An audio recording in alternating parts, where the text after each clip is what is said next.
Hi aspirants, ఈరోజు previous పేపర్స్లో భాగంగా ఇప్పుడు నేను చెప్పబోయేవి టెట్ బిట్స్ అండి. సో మనం ప్రీవియస్ డిఎస్సి పేపర్స్ని అనాలిసిస్ చేస్తున్నాం. అందులో భాగంగానే ఈ టెట్ ప్రీవియస్ బిట్స్ కూడా తీసుకున్నాను. ఎందుకు అంటే నెక్స్ట్ రాబోయేది ఫస్ట్ మనకు డిఎస్సికి ముందు టెట్ వస్తుంది. సో డిఎస్సి పేపర్ అనాలిసిస్ చేస్తూనే మధ్య మధ్యలో టెట్ పేపర్ని కూడా అనాలిసిస్ చేస్తూ వెళ్దాము. చూడండి, ఇది ప్రీవియస్ టెట్లో జరిగిన తెలుగు బిట్స్ అండి ఇప్పుడు నేను చెప్పేవి. సో తెలుగులో మనకి ఏమేమి బిట్స్ వచ్చాయి, ఎలా వచ్చాయనేది చూద్దాము. దీంతో మీకు తెలుగు అనేది టెట్కి ఎంతవరకు చదవాలి అని ఒక క్లారిటీ వస్తుంది. సో చూడండి, ఫస్ట్ ఇక్కడ బిట్ ఏమి ఇచ్చాడు, గోన బుద్ధారెడ్డి గురించి వచ్చింది. గోన బుద్ధారెడ్డి రంగనాథ రామాయణాన్ని ఏ కాండం వరకు రాశారు అని ఇచ్చాడు. ఆప్షన్స్ వచ్చేసి అరణ్యకాండం, బాలకాండం, కిష్కింధకాండం, యుద్ధకాండం. ఒక్కసారి వీడియోని పాజ్ చేసి ఆన్సర్ చేయడానికి ట్రై చేయండి. ఇవి ఆల్రెడీ ప్రీవియస్ బిట్సే కాబట్టి ఈ బిట్స్కి మీరు ఆన్సర్ చేయడానికి ట్రై చేస్తే మీరు చదివిన సబ్జెక్ట్ అనేది మీకు రివిజన్ అవుతుంది. ఓకే, సో ఈ బిట్ వచ్చేసి మనకి ఏ క్లాస్ నుండి పడింది, ఏ టాపిక్ నుండి వచ్చిందో కూడా నేను చూపిస్తాను. చూడండి, ఈ బిట్ వచ్చేసి మనకి 6th క్లాస్లో ఉన్న 7th చాప్టర్ అయిన ఉడత సహాయం అనే టాపిక్ ఉంటుంది కదా, ఆ ఉడత సహాయం అనే టాపిక్ నుండి పడడం జరిగింది. సో మనకి ఇన్ఫర్మేషన్ ఏమి ఇచ్చాడు చూడండి, గోన బుద్ధారెడ్డి 13వ శతాబ్దానికి చెందినవాడు. ఈ 13వ శతాబ్దం అనేది కూడా ప్రీవియస్ టెట్లో వచ్చిన బిట్టే. సో ఇది గుర్తుపెట్టుకోవాలి. నెక్స్ట్ మనకు అడిగింది ఇదే కదా, రంగనాథ రామాయణాన్ని ఏ కాండం వరకు రాశారని అడిగాడు. యుద్ధకాండం వరకు రాయడం జరిగింది. ఓకే, ఏ కాండం, యుద్ధకాండం. ఒకసారి బిట్కి రండి. చూడండి, రంగనాథ రామాయణాన్ని ఏ కాండం వరకు రాశాడు గోనబుద్ధారెడ్డి? అరణ్యకాండం కాదు, బాలకాండం కాదు, కిష్కింధకాండం కాదు, యుద్ధకాండం వరకు రాయడం జరిగింది. ఓకే, క్లియర్ కదా. నెక్స్ట్ బిట్, ఈ బిట్ చూడండి, వరకవిగా ప్రసిద్ధి పొందిన వారు ఎవరు అని అడిగాడు.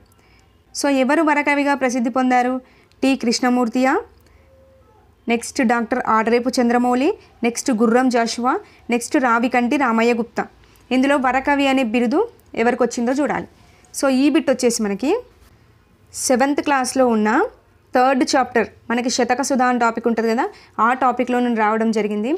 ఇందులో ఇచ్చిన ప్రతి శతకం ఇంపార్టెంట్, ఆ శతకం ఎవరు రాశారో కూడా ఇంపార్టెంట్.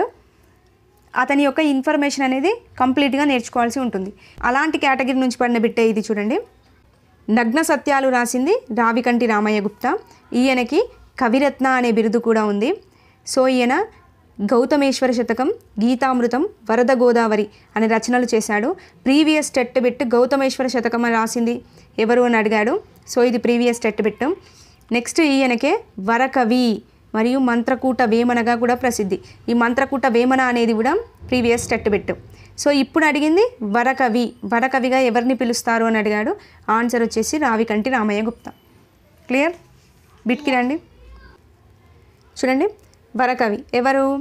రావికంటి రామయ్య గుప్తా. టి కృష్ణమూర్తి యాదవ్ కాదు, ఆడరేపు చంద్రమౌళి కాదు, గుర్రం జాషువా కాదు. ఓకే,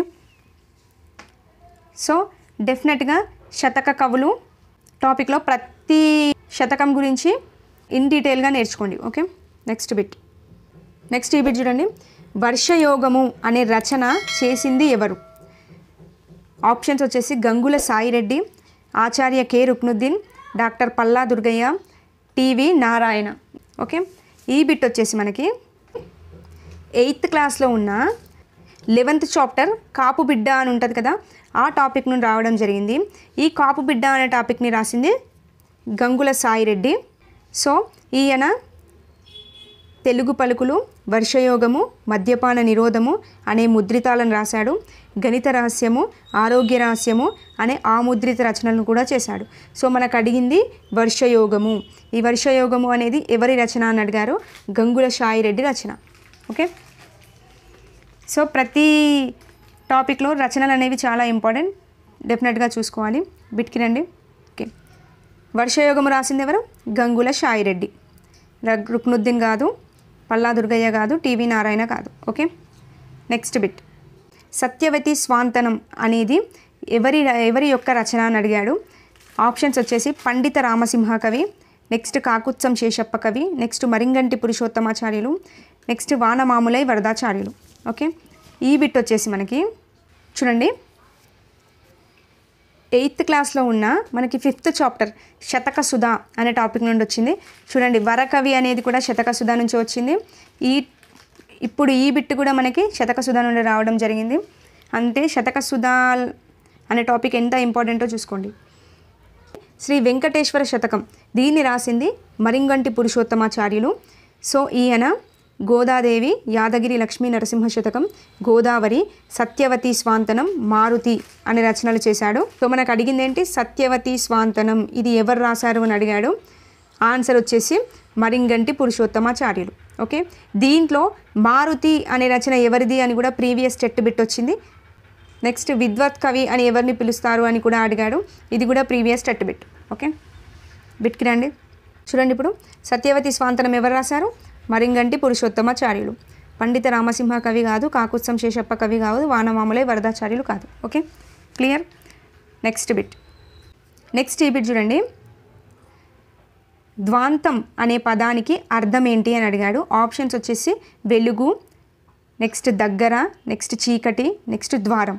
ఓకే, ఈ బిట్ వచ్చేసి చూడండి 6th క్లాస్లో మనకి లాస్ట్ ఎండింగ్ పేజెస్లో అర్థాలు, నానార్థాలు, పర్యాయ పదాలు అని మనకి మెన్షన్ చేస్తాడు.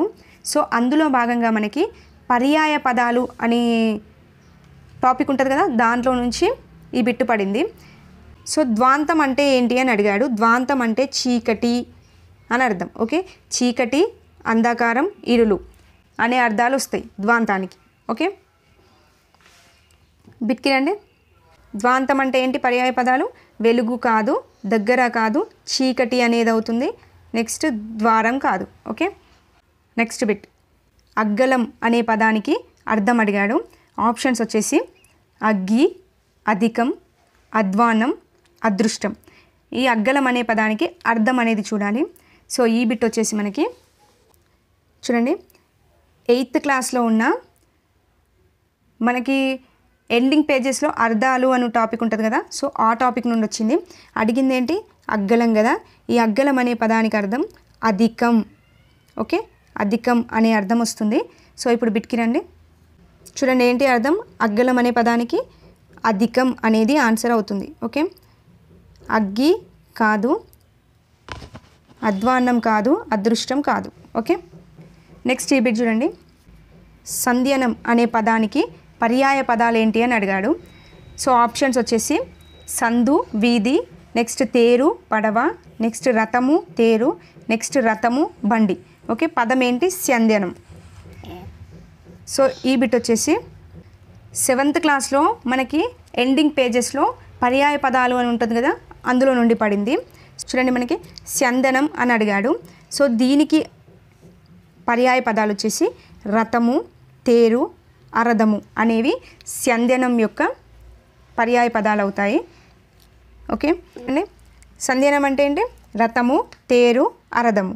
ఎక్కడుంది, రథము, తేరు. సో సి అనేది ఆన్సర్ అవుతుంది. సందు, వీధి కాదు, తేరు, పడవ కాదు, రథము, బండి కాదు. ఓకే, ఇది నెక్స్ట్ బిట్. రూప్యము అనే పదానికి పర్యాయ పదాలు ఏంటి అని అడిగాడు.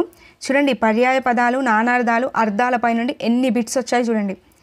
సో ఆప్షన్స్ వచ్చేసి రూపాయి, పైసలు, నెక్స్ట్ వండి, పసిడి, నెక్స్ట్ వెండి, రజతము, నెక్స్ట్ వెండి, సీసము. ఓకే, బిట్ వచ్చేసి మనకి 8th క్లాస్లో ఉన్న పర్యాయ పదాలు అనే టాపిక్ నుండి అడగడం జరిగింది. రూప్యము గురించి పర్యాయ పదాలు అడిగాడు కదా. చూడండి వెండి, రజతము, దౌతము అనేది మనకి రూప్యము యొక్క పర్యాయ పదాలు. ఓకే, బిట్కి రండి. రూప్యము యొక్క పర్యాయ పదాలు ఏంటి, రూపాయి, పైసలు కాదు, వెండి, పసిడి కాదు, వెండి, రజతము. సో ఆన్సర్ ఇది అవుతుంది, వెండి, సీసము కాదు. Okay, next bit. నెక్స్ట్ ఈ బిట్ చూడండి, రీతి అనే పదానికి నానార్థాలు అని అడిగాడు. ఇది మనకి 9th క్లాస్లో రీతి అనే పదానికి అర్థం ఇచ్చాడు. ఏంటి అంటే విధము అనేది రీతి అనే పదానికి అర్థమవుతుంది.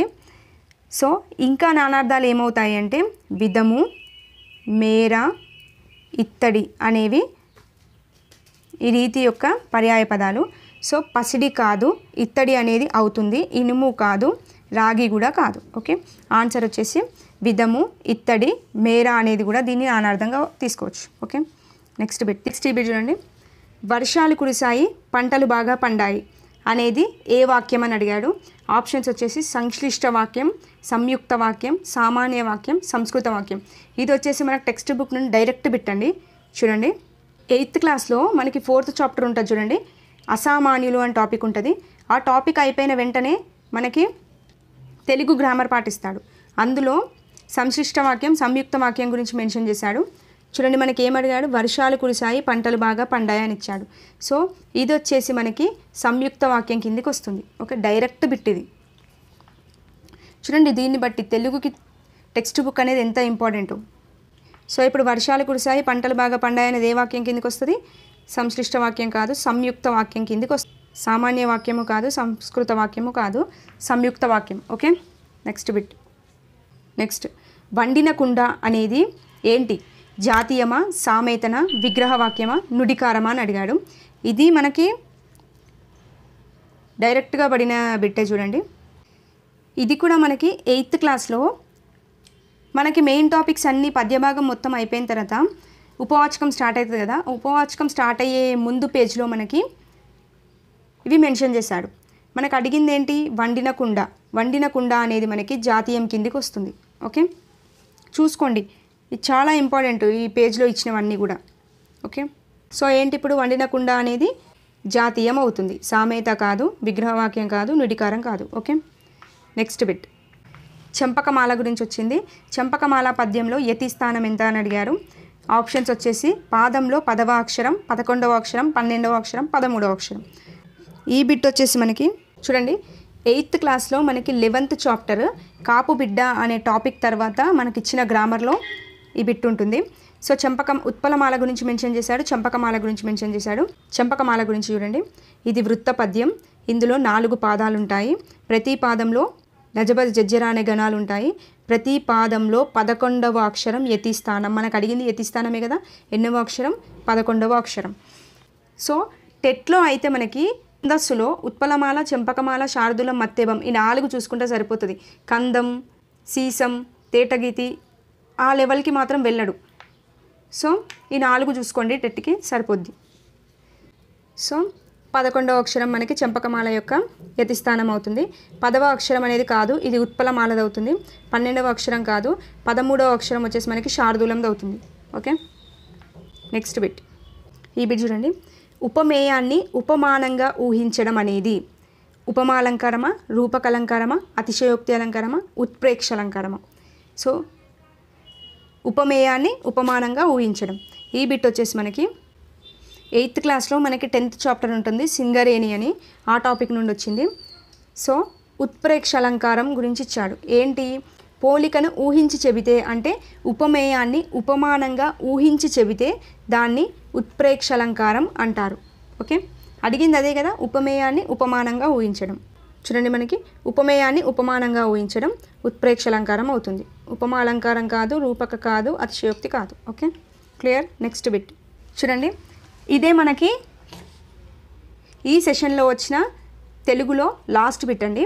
ఏమడిగాడు?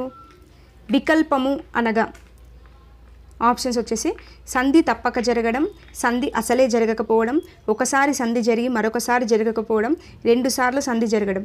ఈ వికల్పము అనే దాని గురించి మనకి ప్రీవియస్ డిఎస్సిలో కూడా వచ్చింది. ఇదే బిట్ ప్రీవియస్ డిఎస్సిలో కూడా పడింది. టెట్లో అయితే చాలా సెషన్లో పడింది బిట్. చూడండి మనకి 7th క్లాస్లో 5th చాప్టర్ పల్లె అందాలు అనే టాపిక్ ఉంటుంది. ఆ టాపిక్లో మనకి ఈ ఇత్వ సంధి గురించి మెన్షన్ చేశాడు. ఇత్వ సంధి అంటే ఏంది? ఏమ్యాదుల ఇత్తునకు అచ్చుపరమైతే సంధి వైకల్పికంగా జరుగుతుంది. సో మనకు అడిగింది ఏంటి? వైకల్పికం అంటే ఏంటి అని అడిగాడు. చూడండి ఇక్కడ ఇన్ఫర్మేషన్ ఇచ్చాడు. ఒకసారి సంధి నిత్యముగా జరిగి మరొకసారి సంధి జరగకపోవడాన్నే వైకల్పికము లేదా వికల్పము అంటారు. అంటే ఒకసారి సంధి జరగాలి, మరోసారి జరగకూడదు, అలాంటి దాన్ని వైకల్పికము అంటారు. వీటికి చూడండి ఏంటి? సంధి తప్పక జరగడమా? కాదు. సంధి అసలే జరగకపోవడం? కాదు. ఒకసారి సంధి జరిగి మరొకసారి జరగకపోవడం, ఎస్, దీన్నే వికల్పము అంటారు. ఓకే, 2 సార్లు సంధి జరగడం కాదు. క్లియర్? చూసారు కదా, టెట్లో మనకి 3rd to 8th క్లాస్ వరకు పాయింట్ టు పాయింట్ నేర్చుకోండి. 9th 10thలో వెళ్తే 1 లేదా 2 బిట్స్ వెళ్ళొచ్చు, మ్యాక్సిమం వెళ్ళదు. వెళ్తే మాత్రం 1 లేదా 2 బిట్లు, అది కూడా ఏదో సెషన్లో పడవచ్చు అంతే. సో టెట్కి మాత్రం 8th క్లాస్ వరకే ఎనఫ్ అండి, సరిపోద్ది. బట్ ఇప్పుడు చెప్పాను కదా, శతక కవులు టాపిక్ అయితే 6th ఉంటుంది, 7th ఉంటుంది, 8th ఉంటుంది. సో అందులో ఉన్న ప్రతి టాపిక్ చూసుకోండి, అసలు మిస్ చేయకుండా. అండ్ ప్రతి కవి గురించి అండ్ అతని కంప్లీట్ ఇన్ఫర్మేషన్ అనేది చూసుకోవాలి. నెక్స్ట్ తెలుగులో మనకి బ్యాక్ సైడ్ ఇచ్చిన గ్రామర్ పార్ట్ మొత్తం చూసుకోవాలి. ఛందస్సులో అయితే ఉత్పలమాల, చంపకమాల, శార్దూలం, మత్తేబం అనేది టెట్కి ఎనఫ్ అండి. ఓకే, ఈ టెట్కి ప్రిపేర్ అయ్యిందే మనకి డిఎస్సి కూడా యూజ్ అవుతుంది కాబట్టి క్లారిటీగా పాయింట్ టు పాయింట్ చూసుకోండి. అండ్ టెక్స్ట్ బుక్లో లాస్ట్లో ఇచ్చిన అర్థాలు, నానార్థాలు, పర్యాయ పదాలు, వ్యుత్పత్త్యార్థాలు ఉంటుంది. అది ప్రకృతి, వికృతి, ఈ టాపిక్స్ అన్నీ కూడా ప్రతి టెక్స్ట్ బుక్లో ఉన్న మనకి 3rd క్లాస్ నుంచి ఉంటాయి. 3rd class to 8th class వరకు ప్రతి వర్డ్ని కూడా మిస్ చేయకుండా చూసుకోండి. ఓకే, నెక్స్ట్ మనం డిఎస్సిలో వచ్చిన తెలుగు బిట్స్ ఏంటో కూడా చూద్దాము. ఓకే, వీడియో యూస్ఫుల్గా అనిపిస్తే మాత్రం డెఫినెట్గా ఒక లైక్ మాత్రం చేయండి. ఇంకెవరైనా మన ఛానల్ని ఫాలో అవ్వకపోతే డెఫినెట్గా ఛానల్ని ఫాలో అవ్వండి.